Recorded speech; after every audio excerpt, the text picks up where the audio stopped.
The night heaven called my name, the summoning chosen one. Before you were born, there was a sound, not thunder, not music, not even a voice, a knowing. And on one specific night, the kind of night where silence feels heavier than darkness, that knowing returned. You remember it. You were not asleep, but you were not fully awake either. The room was still, too still, and something in your spirit sat upright before your body did. That was the moment heaven leaned close, not to shout, but to call. Not your public name, not the name on your documents, not the name people mispronounce or misunderstand. Your real name, the one assigned before time. And when it was spoken, something inside you trembled, not in fear, in recognition, because your soul remembers what your mind tries to forget. You thought it was anxiety. You thought it was overthinking. You thought it was stress. But no, it was activation. There are nights when heaven watches, and there are nights when heaven intervenes. This was intervention. The air felt charged. The clock ticked louder. Your breathing shifted. You tried to distract yourself. Phone, noise, thought loops. But something kept pulling you back inward, back to stillness, back to that presence. And then it happened. Not audibly, but undeniably. Your name, called with authority, called with ownership, called with purpose. And in that instant, something old broke. The version of you built for survival, the mask built for acceptance, the smallness built from rejection, cracked. Because heaven does not call small people. Heaven calls prepared vessels. You thought you were behind. You thought you were forgotten. You thought others were ahead.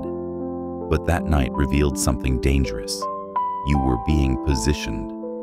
Delayed is not denied. Hidden is not abandoned. Silence is not absence. It is construction.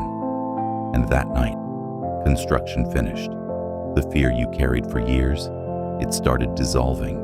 The confusion about your direction, it began aligning. The loneliness, it revealed itself as separation for preparation. You were never isolated.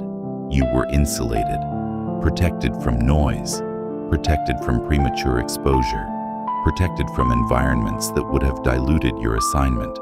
Because when heaven calls your name, it is not casual. It is commissioning. You did not imagine the shift.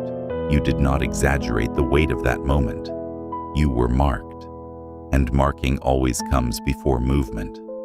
That is why things started feeling different afterward. Conversations felt shallow. Old habits felt heavy. Distractions lost flavor. You began craving depth, silence, meaning. Because once your real name is called, you cannot go back to pretending you do not know who you are. That night was not emotional. It was governmental, a transfer of authority, a restoration of identity, a reminder.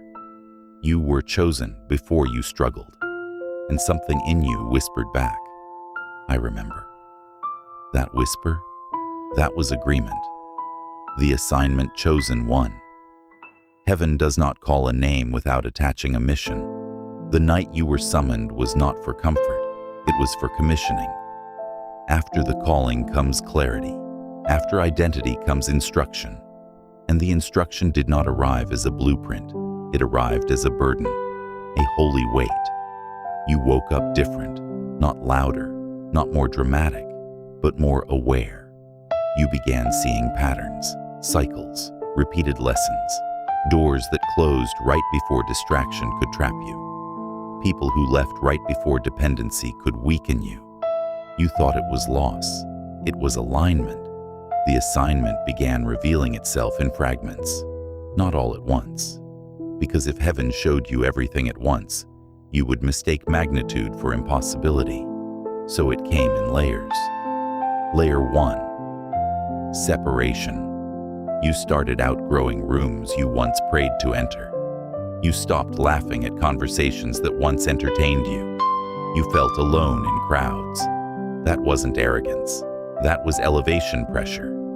Eagles cannot breathe at ground level forever. Layer 2. Sensitivity. Your discernment sharpened. You could feel energy shifts before words were spoken. You sensed intentions before actions were revealed. This was not paranoia. It was preparation. A guardian must see what others miss. Layer 3. Resistance. When destiny activates, opposition reacts. Distractions increased, doubts amplified, old temptations resurfaced, not because you were weak, but because something in the unseen realm recognized movement, and movement threatens stagnation. You almost mistook resistance for failure. But resistance is proof of value. Nobody attacks what carries nothing.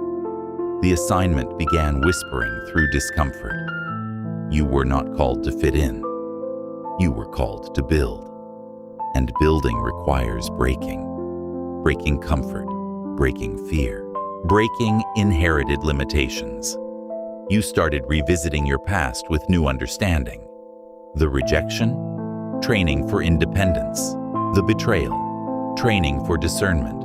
The delay, training for patience. Nothing was wasted. Nothing. Even the nights you cried without language. Those were strength rehearsals. Heaven wastes nothing connected to purpose. And then came the realization. The calling was not about spotlight. It was about stewardship. You are not assigned to impress. You are assigned to impact. Quietly, strategically, intentionally. The world is loud. But assignments from heaven are precise. You began feeling urgency without panic, vision without full explanation, confidence without applause. That is maturity. The assignment is not always public. Sometimes it is internal renovation first. Character before platform, integrity before influence, depth before display. You felt it. The shift from why me to use me. That shift is surrender, and surrender unlocks acceleration, not fast, but unstoppable. You are not being rushed. You are being refined. Refinement feels like pressure, like fire, like being misunderstood. But fire does not destroy gold. It reveals it. And the final piece of the assignment came as a quiet truth. This is bigger than you. Your obedience will free someone else. Your courage will unlock someone else. Your voice will confirm someone else. You are not random. You are response. The night heaven called your name was not for nostalgia. It was for activation. And now, you cannot unknow what you know. You cannot shrink what has expanded. You cannot silence what has awakened. The assignment has begun. Not tomorrow, not someday, now. And heaven is not asking if you are ready. Heaven is reminding you, you were built for this. The war after the call. Chosen one. Nobody talks about this part. Everyone celebrates the calling. Few survive the war that follows it. Because when heaven calls your name, darkness takes notice, not because it can stop you, but because it hopes to intimidate you. The shift began subtly, small frustrations, unexpected misunderstandings, pressure from places that once felt peaceful. You wondered, why is everything harder now? Because clarity threatens confusion, and confusion prefers control. The war did not start around you. It started within you. Old fears resurfaced. Old identities tried to reattach. The version of you that survived trauma whispered, "Shrink back, stay safe, don't stand out." But the awakened version of you replied, "I can't." That tension, that is transformation. You felt tired, not physically, spiritually stretched. Growth requires expansion. Expansion feels like tearing. You questioned yourself. You questioned your worth. You even questioned the night heaven called you. Was it real? Yes. More real than your doubt.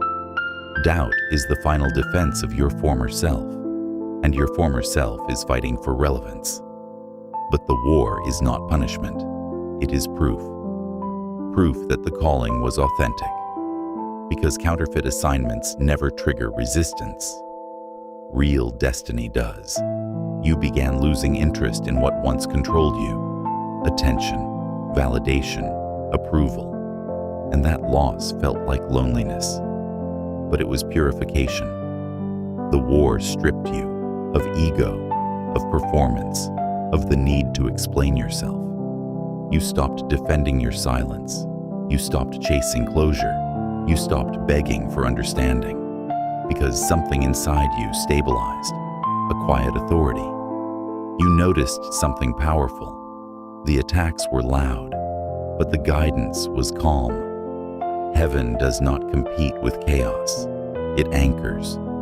While everything around you felt unstable, you felt rooted. Not because the storm stopped, but because you did.